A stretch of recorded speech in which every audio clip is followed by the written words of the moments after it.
All right, next up in the welterweight division, we got the retirement fight for Michael Chiesa, who comes in at minus 525. He goes up against short notice replacement Nico Price, who comes in at plus 410. Now, Chiesa was originally scheduled to fight Carlston Harris. Unfortunately, Harris pulls out. Nico Price steps in, and I don't think Chiesa could ask for a better farewell opponent, especially with this fight taking place in his hometown, or home state, I should say. I think he's from Tacoma, Washington, not Seattle, but close enough. Then to go up against a veteran like Nico Price, who was also allowed Robbie Lawler to set off onto the into the sunset with a nasty knockout victory. Now, Chiesa hasn't been all that active as of late. He's more so a commentator and an analyst.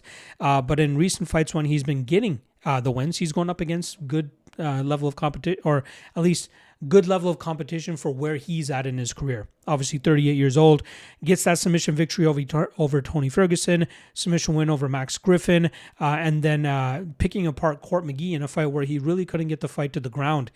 When we see Chiesa at his best, it is him attacking with wrestling, attacking with his long limbs, and looking for submissions to put opponents away. When he's losing, he's not able to get to that style. But luckily in the Court McGee fight, he knew if he just kept a high enough pace and output that he'd be able to chip away at McGee and easily win that fight on the scorecards. And that's exactly what ended up happening that night.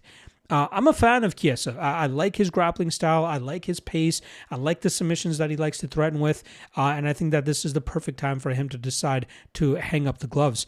Especially when he was facing the higher level guys, the Sean Bradys, the Kevin Hollands.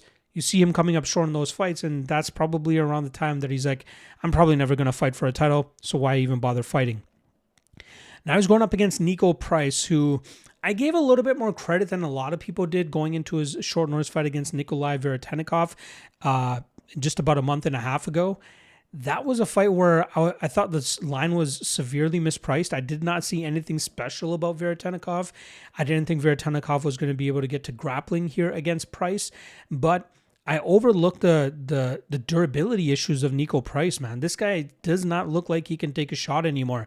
It seemed like anything that Veretennikov hit him with, Price was reacting badly to, and he eventually ended up getting TKO'd. How he's getting cleared to fight a month and a half after that, I don't know, but it works in Michael Chiesa's favor.